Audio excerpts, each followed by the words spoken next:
الحمدللہ رب العالمین والصلاة والسلام علی سید المرسلین اما بعد فاعوذ باللہ من الشیطان الرجیم بسم اللہ الرحمن الرحیم۔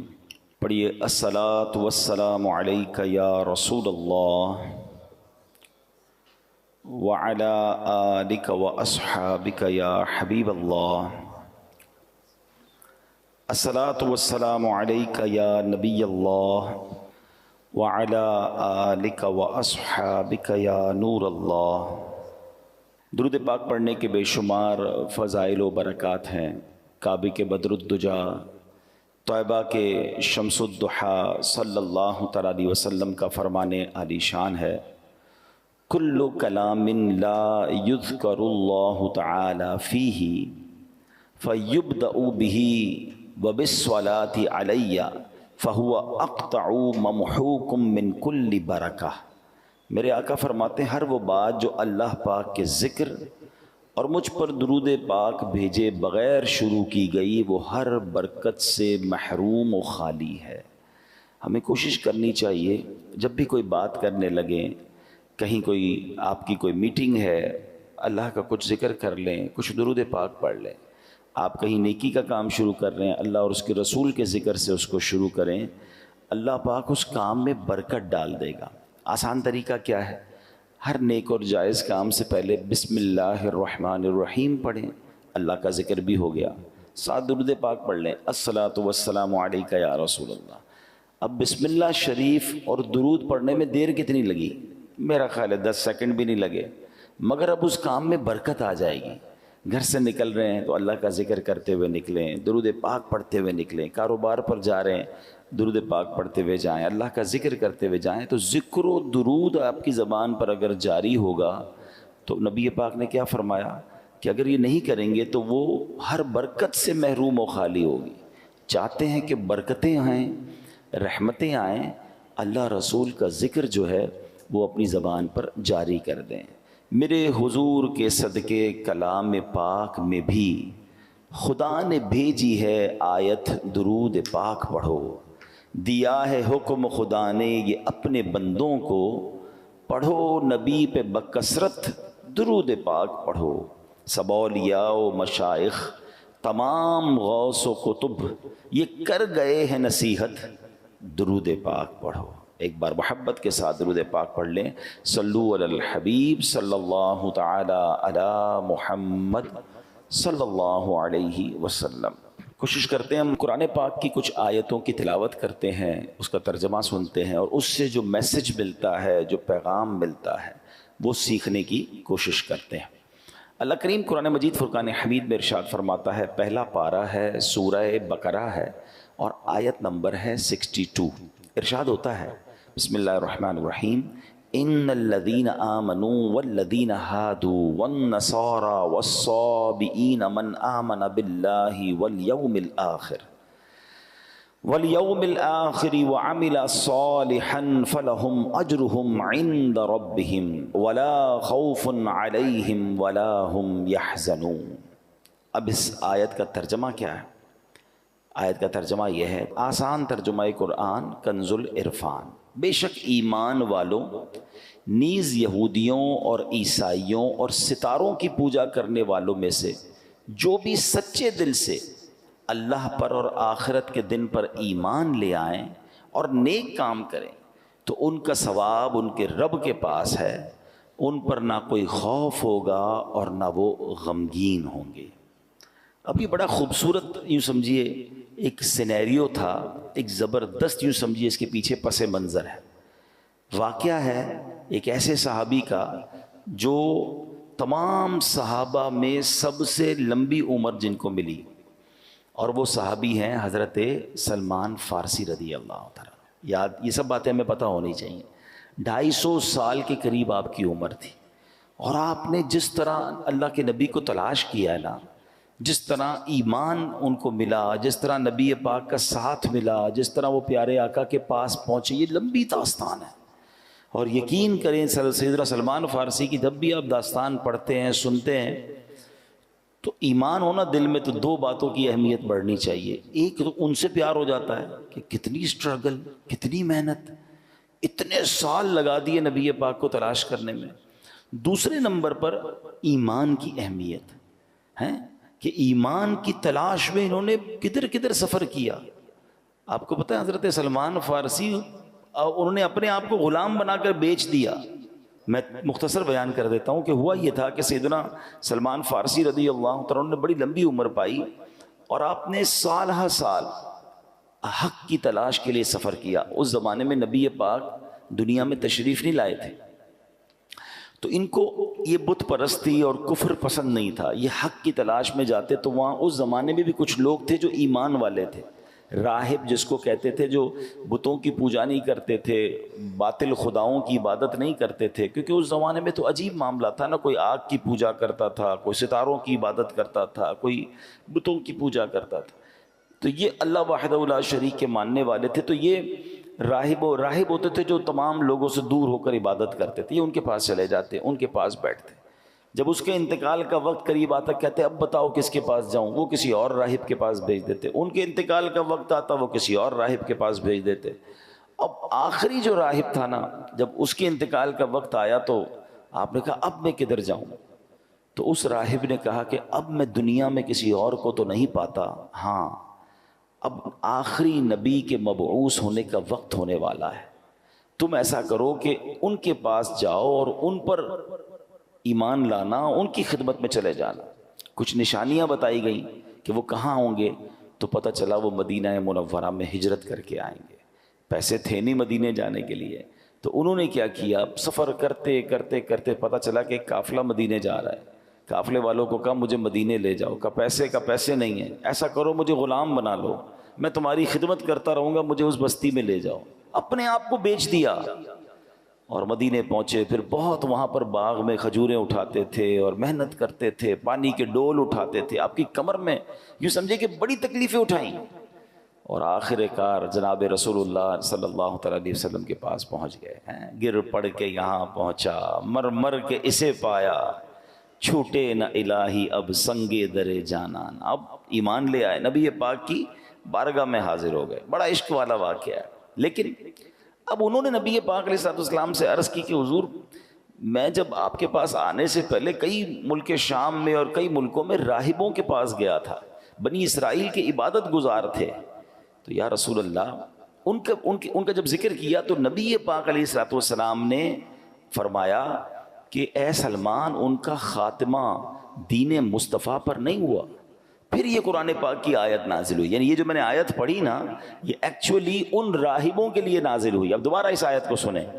اللہ نے کیا فرمایا، ان الذین آمنوا والذین ہادوا والنصارى والصابئین من آمن باللہ والیوم الآخر وعمل صالحا فلہم اجرہم عند ربہم ولا خوف علیہم ولا ہم یحزنون.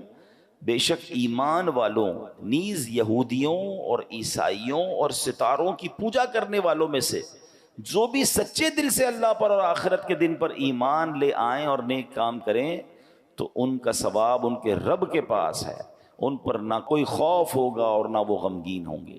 یہ آیت کریمہ جب نازل ہوئی تو نبی پاک نے فرمایا اے سلمان یہ آیت ان راہبوں سے متعلق ہے، ان میں سے وہ جو حضرت عیسیٰ پر ایمان رکھتے تھے اور ان تک میرا پیغام نہیں پہنچا، وہ تو خیر میں ہیں، مگر جنہوں نے میرا نام پاک سنا مگر پھر مجھ پر ایمان نہ لائے وہ ہلاک ہو گئے. اے میرے پیارے اسلامی بھائیوں، معلوم کیا ہوا، اس آیت سے میسج کیا مل رہا ہے کہ مکی مدنی مصطفیٰ صلی اللہ علیہ وسلم جب دنیا میں تشریف لے آئے نا، اس کے بعد سے قیامت تک کوئی بھی دین، کوئی بھی ہدایت، کوئی بھی نظریہ قابل قبول نہیں ہے. صرف اور صرف دین مصطفیٰ صلی اللہ تعالی علیہ وسلم ہی راہ نجات ہے. مومن ان کا کیا ہوا، اللہ اس کا ہو گیا.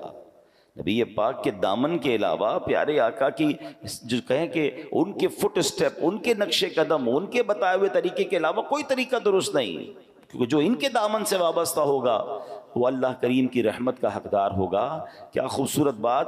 اعلیٰ حضرت امام اہل سنت لکھتے ہیں مومن ان کا کیا ہوا، اللہ اس کا ہو گیا. کافر ان سے کیا پھرا اللہ ہی سے پھر گیا، وہ کہ اس در کا ہوا خلق خدا اس کی ہوئی، وہ کہ اس در سے پھرا اللہ اس سے پھر گیا۔ اے میرے پیارے اسلامی بھائیو، یہ ہمیں بات سمجھنی ہے۔ اس آیت کریمہ سے واضح طور پر معلوم ہو گیا، کوئی بنی اسرائیل سے تعلق رکھتا ہو، کوئی تورات کا ماننے کا دعویٰ کرتا ہو، کوئی انجیل پر ایمان رکھنے کا دعویٰ کرتا ہو، غرض کوئی کیسے بلند دعویٰ کیوں نہ کرتا ہو، نجات کس کو ملنی ہے؟ نجات کی راہ کون سی ہے؟ وہ دین محمدی یعنی دین اسلام ہے، اس کے سوا نجات کا راستہ نہیں۔ اللہ قرآن مجید میں ارشاد فرماتا ہے، اور جو کوئی اسلام کے علاوہ کوئی اور دین چاہے گا تو وہ اس سے ہرگز قبول نہ کیا جائے گا، اور وہ آخرت میں نقصان اٹھانے والوں میں سے ہوگا۔ اے میرے پیارے اسلامی بھائیوں، اب واقعہ سنیے گا۔ مشہور صحابی حضرت ابو ہریرہ رضی اللہ تعالیٰ عنہ، ان سے روایت ہے کہ نبی پاک علیہ الصلوۃ والسلام نے فرمایا، روز قیامت اللہ کی بارگاہ میں اعمال پیش ہوں گے، یعنی اعمال بھی اللہ کی بارگاہ، ہم تو پیش ہوں گے، اعمال بھی پیش ہوں گے۔ نماز عرض کرے گی، اے اللہ پاک میں نماز ہوں، ارشاد ہوگا تم بھلائی پر ہو۔ پھر صدقہ حاضر ہوگا، اے اللہ میں صدقہ ہوں، ارشاد ہوگا تم بھلائی پر ہو۔ روزے حاضر ہوں گے، یا اللہ میں روزہ ہوں، ارشاد ہوگا تم بھلائی پر ہو۔ اس طرح اعمال پیش ہوتے رہیں گے، آخر میں اسلام پیش ہوگا، اور اللہ کی بارگاہ میں عرض کرے گا، یا ربی انت السلام و انا الاسلام، اے اللہ تیرا پاک نام سلام ہے اور میں اسلام ہوں۔ ارشاد فرمائے گا، انک علی خیر بک الیوم آخذ و بک اعطی، بے شک تو بھلائی پر ہے اے اسلام، آج جس کی بھی پکڑ ہوگی تیری ہی سبب سے ہوگی، یعنی جس نے تیرا انکار کیا ہوگا اس کی پکڑ ہوگی، اور جس کو جو عطا ہوگا وہ تیری ہی بدولت ہوگا۔ اس کا مطلب جس نے اسلام تھاما ہوگا وہ بخشا جائے گا، اور جو اسلام کا انکاری ہوگا وہ قیامت کے دن مارا جائے گا، پکڑا جائے گا۔ اگر میرا کوئی ایسا ویور ہے جو مسلمان نہیں ہے، جو اللہ کو، اس کے حبیب علیہ الصلوۃ والسلام کو ماننے والا نہیں ہے، آج قرآن کی آیتوں کے ذریعے میں آپ سے عرض کر رہا ہوں، ایک ہی دین جو اللہ کی بارگاہ میں مقبول ہے، نبی پاک کے آنے کے بعد اب کوئی راہ نجات نہیں ہے، آپ اسلام میں داخل ہو جائیں، اللہ آپ کو اسلام پر استقامت دے۔ ہم جو ایمان والے ہیں، اللہ ہمیں بھی ایمان پر استقامت دے، کہ ایمان ہی راہ نجات ہے۔ اب ذرا سنیے گا، کچھ لوگ آج بھی، اب اصل پرابلم یہ کہ علم تو ہے نہیں، سب دیکھنا ہے، سب پڑھنا ہے، سب کی جناب اندر جانا ہے، یہ ہمارا کام نہیں ہے۔ حضرت موسیٰ علیہ الصلوۃ والسلام پر کون سی کتاب نازل ہوئی تھی؟ تورات شریف، ٹھیک ہے۔ کس کی بات کر رہا ہوں؟ حضرت فاروق اعظم، حضرت عمر فاروق کیسی ہستی ہیں جن کے بارے میں نبی پاک فرماتے ہیں میرے بعد اگر کوئی نبی ہوتا تو عمر ہوتا۔ ان کا واقعہ سنیے۔ ایک بار نبی پاک کا دربار تھا، حضرت عمر آئے، ہاتھ میں تورات شریف تھی۔ حضرت عمر نے نبی پاک کے پاس بیٹھ کر تورات پڑھنا شروع کر دی۔ توجہ پیارے آقا علیہ السلام کی طرف نہیں گئی، بلکہ تورات پڑھنا شروع کی۔ جیسے جیسے آپ تورات پڑھتے جاتے تھے نا، میرے آقا کے چہرے کا رنگ بدلتا گیا، جلال شریف، نبی پاک کے چہرے پر جلال کی وجہ سے رنگ بدلتا گیا۔ حضرت ابوبکر صدیق نے حضرت عمر کو روکا، اے عمر نبی پاک کا چہرہ تو دیکھو، پیارے آقا کے چہرے کو تو دیکھو۔ حضرت عمر نے جیسے ہی نبی پاک کے چہرے کی طرف دیکھا تو جلال کی کیفیت، فوراً تورات شریف بند کیا، نبی پاک سے معافی کے طلبگار ہوئے۔ اب سنو اللہ کے حبیب علیہ الصلوۃ والسلام نے کیا فرمایا۔ فرمایا اس ذات کی قسم جس کے قبضہ قدرت میں میری جان ہے، اگر حضرت موسیٰ بھی خود ظاہری زندگی کے ساتھ دوبارہ دنیا میں تشریف لے آئیں، تم مجھے چھوڑ کر ان کی پیروی کرو گے تو سیدھے راستے سے بھٹک جاؤ گے۔ اگر اب حضرت موسیٰ ظاہری زندگی کے طور پر واپس آ جائیں تو وہ بھی ضرور میری ہی پیروی اختیار کریں گے۔ یہ کیسا پیغام ہے، یہ کیسا میسج تھا، اللہ اکبر! کیا خوبصورت بات اعلیٰ حضرت لکھتے ہیں نا، خلق سے اولیاء، اولیاء سے رسول، اور رسولوں سے اعلیٰ ہمارا نبی، ملک کونین میں انبیاء تاجدار، تاجداروں کا آقا ہمارا نبی۔ اب اس واقعے سے مجھے اور آپ کو کیا سیکھنا ہے؟ تورات شریف تو آسمانی کتاب ہے نا، ایک عرصے تک تو معیار ہدایت یہی کتاب رہی، صدیوں تک اس پر عمل کرنے والے نجات پاتے رہے۔ وہ بلند شان والی کتاب ہے جس پر عمل کر کے اونچے مقامات لوگ پایا کرتے تھے، جس پر عمل کی برکت سے بنی اسرائیل فتح پاتے تھے، اللہ پاک کی رحمتوں کے حقدار بنتے تھے۔ تو جس تورات کو پڑھنا بھی ثواب تھا، جس کو دیکھنا بھی ثواب تھا، مگر جب نبی پاک تشریف لے آئے، محبوب ذیشان صلی اللہ علیہ وسلم تشریف لے آئے، پھر کیا ہوا؟ آپ نے اعلان نبوت فرما دیا۔ اب تورات راہ نجات نہ رہی، اس پر عمل منسوخ ہو گیا۔ اب غور کریں، جب پچھلی آسمانی کتابوں کے بارے میں یہ اصول ہے، یہ حکم ہے، تو اب جو نئے نئے فتنے اٹھ رہے ہیں، نئے نئے طریقے ایجاد ہو رہے ہیں، نئے نئے فارمولے لوگ لے کر آ رہے ہیں، ذرا غور کیجئے وہ کیسے راہ نجات ہو سکتے ہیں، وہ کیسے ہدایت کے راستے ہو سکتے ہیں۔ آج لوگ کہتے ہیں میں سب کو سنتا ہوں، میں ذرا غیر مسلموں کے بھی کلپس دیکھ لیتا ہوں، میں ذرا بد مذہبوں کی باتیں بھی سنتا ہوں، میں ان کے دلائل بھی پڑھتا ہوں، اپنا قرآن پڑھا نہیں ہے، اپنے دین کے بارے میں کچھ پتا نہیں ہے، اور ان لوگوں کی باتیں سننی ہے۔ مجھے بتاؤ ہم سے کتنا زیادہ حضرت عمر کا علم ہوگا؟ حضرت عمر کو تورات پڑھنے سے نبی پاک نے روک دیا، جو کہ آسمانی کتاب ہے، اور ہم جناب جن کے پاس علم نام کی کوئی چیز نہیں، اپنے دین کے بارے میں مضبوطی نہیں، اور غیر مسلموں کی باتیں سنیں گے، بد مذہبوں کی باتیں۔ کوئی بات دل میں بیٹھ گئی تو ایک بات یاد رکھیے گا، یہ ضرور اللہ کا مجھ پر اور آپ پر احسان ہے کہ ہمیں بن مانگے ایمان دیا ہے، ہم نے اسٹرگل نہیں کی۔ حضرت سلمان فارسی کو دیکھو یار، میں نے آپ کو بہت شارٹ پہ واقعہ سنا، اب میں واقعہ پورا سناؤں رونے لگ جاؤ گے، کہ اس اللہ کے بندے نے ایمان حاصل کرنے کے لیے، نبی پاک کو تلاش کرنے کے لیے کیا کیا کیا، اپنا آپ بیچ دیا۔ میں نے اور آپ نے کیا کیا؟ ہم تو پیدا ہی مسلمان گھرانے میں ہوئے، بغیر مانگے۔ اللہ نے کتنی بڑی مہربانی کی، پیدا ہوتے ہی سب سے پہلی آواز کیا سنی ہمارے کانوں نے؟ اللہ اکبر، اللہ اکبر، میرے ماں باپ مسلمان، میرے گھر میں اسلام۔ اللہ، کبھی سوچو اگر میں اور آپ کسی اور غیر مسلم خاندان میں پیدا ہو جاتے تو کدھر جاتے؟ کیا نہیں ہو سکتے تھے؟ کیا آج دنیا میں عیسائیوں کے بچے پیدا نہیں ہوتے؟ غیر مسلموں کے گھر میں بچے پیدا نہیں ہوتے؟ مجھے کیوں مسلمان گھرانے میں اللہ نے پیدا کیا بن مانگے؟ یہ کتنا بڑا اللہ کا احسان ہے۔ اچھا پھر ایک اور احسان، چلیں ایمان والا بنایا، اللہ کی بڑی مہربانی، اللہ تیرا شکر، مگر مجھے حضرت موسیٰ کا امتی بھی تو بنا سکتا تھا، حضرت عیسیٰ کا امتی بھی تو بنا سکتا تھا، اس زمانے میں بھی تو لوگ پیدا ہوئے تھے، یہ میں آخری نبی علیہ الصلوۃ والسلام کی امت میں پیدا ہو گیا، یہ کتنی بڑی مہربانی ہے۔ میں خدا کی قسم صحیح بتاؤں نا، صرف میں اور آپ ساری زندگی اسی بات کا شکر ادا کرتے جائیں تو زندگی ختم ہو جائے، شکر ادا نہیں ہو سکتا۔ کتنا بڑا مجھ پر احسان کر دیا، میری خوش قسمتی میں تیرا امتی، امتی تیری قسمت پہ لاکھوں سلام۔ یہ اللہ نے ہم پر مہربانی کی نا۔ لیکن اب ایک بات آپ سمجھ جائیے، ایمان والے تو بن گئے، مسلمان گھرانے میں پیدا تو ہو گئے، but we have no guarantee کہ ہم مسلمان ہی مریں گے۔ ہاں، ایمان بندہ قبول بھی کر سکتا ہے، اور بد قسمتی سے بدبختی غالب آ جائے تو اس کا ایمان اس سے چھن بھی سکتا ہے۔ ایمان کی فکر کرنی ہے، ایمان کی حفاظت کی دعائیں کرنی ہے۔ پوری دنیا میں آج کہا جاتا ہے کہ سب سے زیادہ جو موسٹ گروئنگ ریلیجن ہے نا، سب سے زیادہ پھیلنے والا مذہب اسلام ہے، بہت اچھی بات ہے، مگر مسلمان بھی غیر مسلم ہوتے ہیں، اس کی بھی ہمیں فکر کرنی ہے، دعائیں کرنی ہیں۔ تو اس یہ کیسے ہو سکتا ہے؟ جب آپ سب کی سنیں گے، آپ غیر مسلموں کو بھی سنیں گے، آپ بد مذہبوں کو بھی سنیں گے، آپ ان سے دوستیاں لگائیں گے، کیا پتہ ان کی کون سی بات۔ اب تو سنا ہے، پتہ نہیں، میں مذہبوں کے نام نہیں لیتا، مگر مختلف تہواروں میں مسلمانوں کے بچے جا رہے ہیں، آپس میں تحفے دیے جاتے ہیں۔ بھئی یہ تحفہ کیوں آیا؟ تو فلاں مذہب والوں کی عید ہے، فلاں مذہب والوں کا تہوار ہے۔ ہم مسلمان کلمہ پڑھنے والے، جو بندہ میرے رب کو نہ مانے، میرے نبی کو نہ مانے، میں ان کے تہواروں میں کیسے شرکت کر سکتا ہوں؟ اپنے ایمان کو مضبوط رکھو، ورنہ یہی ایمان کے ضائع ہونے کا سبب ہے۔ میں آخر میں بتاؤں گا، علماء نے کچھ اسباب بھی لکھے ہیں جس کی وجہ سے ایمان ضائع ہو سکتا ہے، مگر ایمان کتنی بڑی نعمت ہے، اللہ اکبر۔ ایک بزرگ ہیں حضرت ابراہیم آجری رحمت اللہ تعالی علیہ، ایک دن آپ تندور جلا رہے تھے، اتنے میں بنی اسرائیل سے تعلق رکھنے والا ایک غیر مسلم وہاں آ گیا۔ آپ نے اسے اسلام کی دعوت دیتے ہوئے فرمایا، اسلم فلا تدخل النار، یعنی مسلمان ہو جا، جہنم کی آگ سے بچ جائے گا۔ دعوت دینے کا انداز دیکھیں، میں نے بھی ابھی تھوڑی دیر پہلے دعوت دی تھی، دوبارہ دعوت دیتا ہوں، اسی الفاظ کے ساتھ دعوت دیتا ہوں، جو غیر مسلم ہیں مجھے سنیں، آ جاؤ، ایمان لے آؤ، انشاءاللہ جہنم کی آگ سے بچ جاؤ گے۔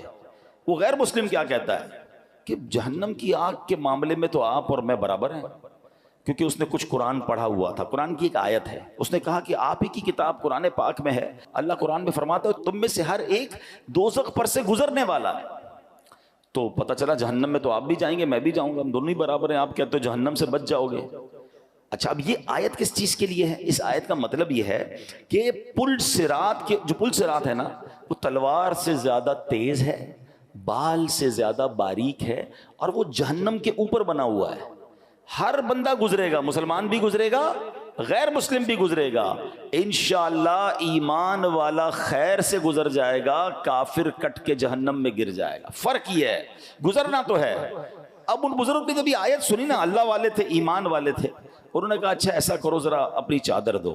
اس کی چادر لی اور اپنی چادر اتاری، دونوں چادر لپیٹی. گھر میں ایک تندور تھا، آگ جل رہی تھی، آپ نے وہ چادر اس میں دونوں ڈال دی. تھوڑی دیر بعد خود تندور کے اندر اترے اور چادر باہر نکالی، دونوں چادریں لپٹی ہوئی تھیں.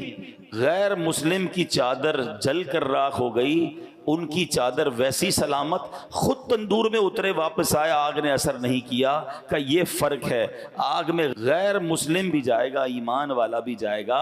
انشاءاللہ جہنم کی آگ ایمان والے کو کچھ نہیں کہے گی. یہ دیکھنا تھا وہ غیر مسلم کلمہ پڑھ کر مسلمان ہو گیا. تو یہ فرق ہے. ایمان ہوا انشاءاللہ ایمان سلامت لے کر جانا ہے نا. اچھا یہی بات اللہ نے قرآن میں فرمائی. Try to understand. جب ہم اس طرح کی باتیں کرتے ہیں نا تو لوگ کہتے ہیں یار یہ پتہ نہیں کیسے کہہ رہے ہیں ایمان جا سکتا ہے، اللہ نے مسلمان بنا دیا اب تو گارنٹی ایمان والے ہو گئے. نہیں، اللہ کے نبی کی دعائیں ہیں. پیارے آقا دعا کیا کرتے، یا مقلب القلوب ثبت قلبی علی دینک. کیا مطلب ہوا اس کا؟ دلوں کو پھیرنے والے میرے دل کو اپنے دین پر ثابت قدمی عطا فرما. کون دعا کر رہا ہے؟ جس کے صدقے ایمان ملا ہے. پڑھتے ہو نا نعت میں شعر، تیرے صدقے میں آقا سارے جہاں کو دین ملا. وہ دعا کر رہے ہیں ہماری تربیت کے لیے کہ دل بدلتا ہے. اے اللہ دل سلامت رکھیو، ایمان لے کر جانا ہے. اچھا قرآن میں رب نے فرمایا نا، یا ایھا الذین آمنوا اتقوا اللہ حق تقاتہ ولا تموتن الا وانتم مسلمون. اے ایمان والو اللہ سے ڈرو جیسا ڈرنے کا حق ہے، اور نہیں مرنا مگر مسلمان. یعنی ایمان لے کر مرنا، کہیں غیر مسلم مت مر جانا. قرآن کا یہ پیغام بتا رہا ہے کہ ایمان والا بھی بے ایمان ہو سکتا ہے، ایمان والے کا بھی ایمان چھن سکتا ہے. تو اے میرے پیارے اسلامی بھائیوں، آج سمجھنا یہ ہے کہ اپنے ایمان کی حفاظت کرنی ہے. ایمان ہے تو سب کچھ ہے. نبی پاک کی راہ کے علاوہ، پیارے آقا کے طریقے کے علاوہ کوئی طریقہ نہیں جو راہ نجات ہو. ادھر ادھر لیفٹ رائٹ نہیں جانا ہے. اپنے ایمان پر، اپنے دین سے محبت بھی کریں. انفارچونیٹلی ایسا بھی ہو گیا جو خاص طور پہ غیر مسلموں ملکوں میں رہتے ہیں، یہ ذرا بہت زیادہ ایلیٹ کلاس ماڈرن طبقے میں جانا آنا ہے، ہمیں بھی پتہ ہے. وہ ادھر جا کے اپنے آپ کو مسلمان کہتے ہوئے شرما رہے ہوتے ہیں، اپنے اسلامی طریقوں پر عمل کرتے ہوئے شرما رہے ہوتے ہیں. اچھا ادھر سے کوئی اٹیک ہو اسلام کے اوپر، اسلام کے طریقے پر، تو خود ہی ان کی باتوں میں ہاں میں ہاں ملا رہے ہوتے ہیں. ہاں جناب یہ کچھ بات مجھے بھی سمجھ نہیں آتی. تف ہے تم پر. اپنے ایمان، اپنے قرآنی حکم پر، نبی پاک کے طریقے پر آپ خود ڈگمگا رہے ہو. ارے دنیا کے کسی میدان میں جائیں، ڈنکے کی چوٹ پہ کہیں میں مسلمان ہوں، میں اپنے نبی کا امتی ہوں، اور جو قرآن و حدیث میں سب پر میرا ایمان ہے. یہ آدھا مسلمان کون سا ہوتا ہے؟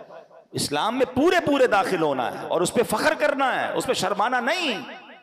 اور یہ ایمان مضبوط ہونے کی دلیل ہے. وہی پرابلم ہے نا، صحبتیں ایسی ہیں، دوست ایسے ہیں، باتیں ایسی ہیں کہ سن سن کر ان سے پیار ہو جاتا ہے، اسلام سے نفرت ہو جاتی ہے. اسلام کے کچھ آپ دیکھیں نا، بہت سارے لوگ نکلے کہتے ہیں پردے کی کوئی ضرورت نہیں ہے. عورت کو جناب کس نے کہا؟ بھائی قرآن نے کہا پردہ ہونا چاہیے، نبی پاک نے کہا پردہ ہونا چاہیے. لوگ کہہ رہے نہیں، عورت کی آزادی، میرا جسم میری مرضی. یہ کیا ہے؟ یہ آہستہ آہستہ. ہم نہیں کہتے عورتوں کے ساتھ ظلم. اسلام جتنا عورتوں کے حقوق بیان کرتا ہے دنیا میں کون بیان کرتا ہے؟ ماں کے قدموں تلے جنت ہے. بہن کے حقوق بیان کیے، بیوی کے حقوق بیان کیے، بلکہ نبی پاک نے تو یہاں تک فرمایا تم میں بہترین وہ ہے جو اپنی گھر کی عورتوں کے ساتھ بہترین ہے. اس سے زیادہ کون سا مذہب عورتوں کے حقوق بیان کرتا ہے کہ ہمیں کہتے ہیں عورتوں کے ساتھ اچھے سلوک کرنا ہے، اسلام سکھاتا ہے. مگر یہاں یہ پرابلم نہیں ہے. یہاں ایکچولی آہستہ آہستہ اسلام دل سے نکالنا ہے، قرآن دل سے نکالنا ہے، حدیث. یہ ایک بات نہیں ہے، ایسی بہت ساری باتیں آئیں گی، آپ پڑھتے جائیں. یا کچھ آتے ہیں دانشور کے نام پر جو ٹی وی پہ آئیں گے، سوشل میڈیا پہ آئیں گے اور آپ کو سمجھائیں گے کہ قرآن کی یہ بات ٹھیک نہیں ہے، اس پہ عمل نہیں کرنا چاہیے، اس کا مطلب تو کچھ اور ہے. یہ پلاننگز ہیں. اور قرآن نے کیا کہا کہ اللہ اور اس کے رسول کے پر جو ایمان لائے گا، اللہ پر جو ایمان لائے گا وہی نجات پانا ہے، اس کے علاوہ نجات نہیں ہے. اے میرے پیارے اسلامی بھائیو، اگر ہمیں بچنا ہے جہنم کی آگ سے، ہمیں بچنا ہے آخرت کے عذاب سے تو اپنے ایمان کی حفاظت کرنی ہے۔ ایک بار نبی پاک علیہ الصلوۃ والسلام، دیکھیں پیارے آقا کی کیا شان، اس زمانے میں نبی پاک نے سمجھایا، ایسا لگتا ہے یہ آج کے لیے کیسی پیاری بات ہے۔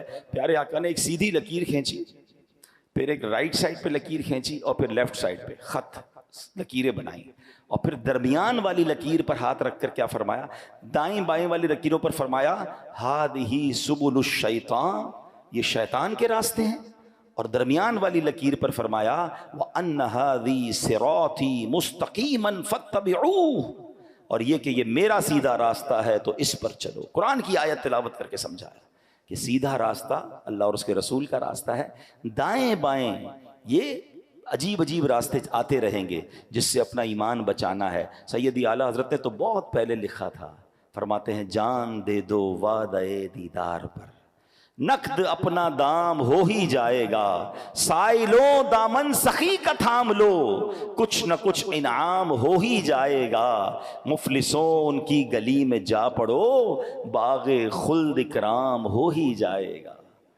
اور فرمایا سونا جنگل رات اندھیری چھائی بدلی کالی ہے، سونے والو جاگتے رہیو چوروں کی رکھوالی ہے۔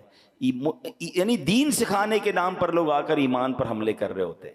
اللہ کرے کہ یہ بات ہمیں سمجھ آ جائے اور ہم اپنے دین سے بے پناہ محبت کرنے والے بن جائیں۔ میں انشاءاللہ آج آپ کو کچھ وظائف بھی بتا کر جاؤں گا، مگر ایک بڑا دل خراش واقعہ جس سے یہ احساس ہوگا کہ ایمان کیسے شیطان چھین لیتا ہے۔ امام ابو محمد رحمت اللہ تعالی علیہ فرماتے 3 عبادت گزار لوگ تھے، زاہد تھے، حج پر گئے اور جاتے جاتے راستے میں غیر مسلموں کی بستی میں قیام کیا۔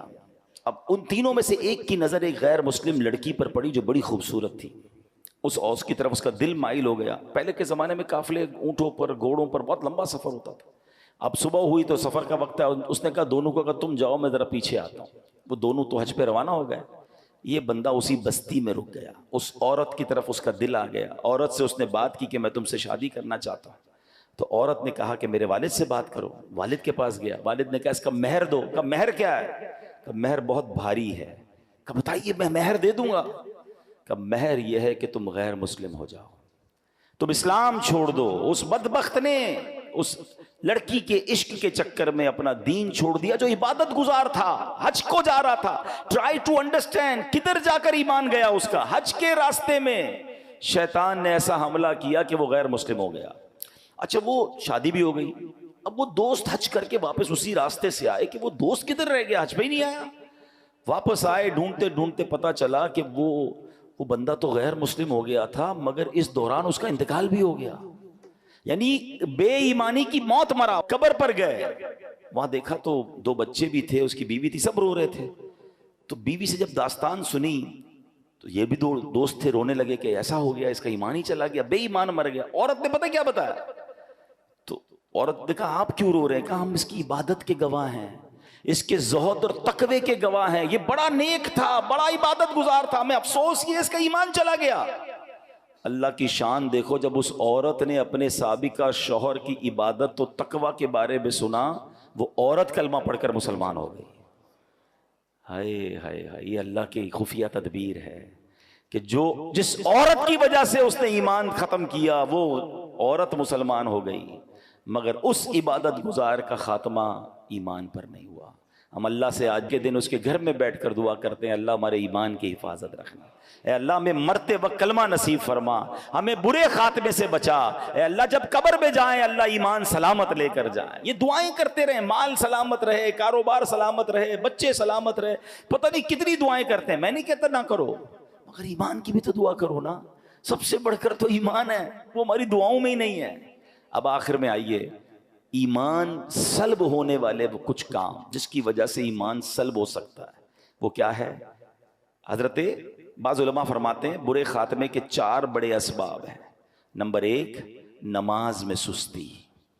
پلیز نماز نہ چھوڑا کریں، یہ نماز میں سستی یہ ایمان چھن جانے کا سبب ہے۔ دوسرے نمبر پر فرمایا شراب نوشی، خدا کے واسطے شراب کے قریب بھی نہ جائیں۔ تیسرے نمبر پر والدین کی نافرمانی، خدا کے واسطے اپنے ماں باپ کی عزت کریں، پیار کریں، ان سے محبت کریں، ان کی رسپیکٹ کریں، ان کا دل نہ دکھاؤ۔ ماں باپ ناراض تو رب ناراض، ماں باپ راضی تو رب راضی۔ اور چوتھے نمبر پر علماء نے فرمایا مسلمانوں کو تکلیف دینا۔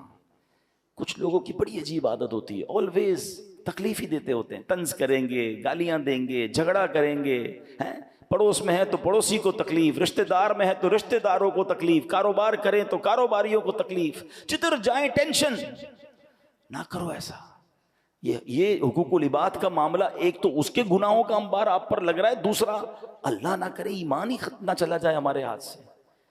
امیر اہل سنت نے کچھ اور اسباب بھی لکھے، چغلی کھانا اور اسی طرح حسد کرنا، بد نگاہی بھی برے خاتمے کا سبب ہے، فرض ہونے کے باوجود حج نہ کرنا۔ یہ تو نبی پاک کی حدیث ہے نا کہ جو استطاعت کے باوجود حج نہ کرے۔ حدیث کا خلاصہ ہے مجھے کوئی پرواہ نہیں وہ یہودی ہو کر مرے یا نصرانی ہو کر مرے۔ کون کہہ رہا ہے؟ اللہ کے نبی فرما رہے ہیں حج فرض ہے پھر بھی حج نہیں کرتے۔ بس یار ذرا وہ بچی کی شادی کر لوں، ذرا گھر بنا لوں، ذرا کاروبار سیٹ کر لوں، خدا کے واسطے اگر آج مجھے کوئی ایسا میرا بھائی سن رہا ہے، میری کوئی ایسی بہن سن رہی ہے، اگر حج فرض ہے فرض ادا کریں۔ حج فرض پورا کیے بغیر مر نہ جائیں۔ زندگی میں ایک ہی بار تو حج فرض ہے، اگر پیسے ہیں، استطاعت ہے، جو اس کی تفصیل ہے تو حج کر لیں۔ اور اب آخر میں آئیے میں آپ کو کچھ وظائف بھی بتاتا ہوں جو علماء نے لکھے کہ جو ایمان کی سلامتی کا انشاءاللہ ایمان کی سلامتی کا سبب بنیں گے۔ اور وہ کیا ہیں؟ ایمان پر خاتمے کے 3 اوراد روزانہ 41 بار۔ یہ اعلیٰ حضرت امام اہل سنت نے ماشاءاللہ کوئی شخص حاضر ہوا کہ حضور میرے ایمان پر خاتمے کی دعا کر دیں، تو آپ نے دعا بھی فرمائی اور ارشاد فرمایا 3 وظائف دیے۔ 41 ٹائم روزانہ صبح کو یا حیو یا قیوم لا الہ الا انت، اول آخر درود شریف، اور 41 ٹائم ایک بار مل کر پڑھ لیں، یا حیو یا قیوم لا الہ الا انت۔ سوتے وقت اپنے سب اورات کے بعد جب سارے آپ ورد پڑھ لیں، وظائف پڑھ لیں، سورہ کافرون پڑھ لیا کریں، اور انشاءاللہ اس کے بعد کوئی گفتگو نہ کریں، سورہ کافرون کی تلاوت کر لیں، انشاءاللہ اس کا خاتمہ ایمان پر ہوگا انشاءاللہ۔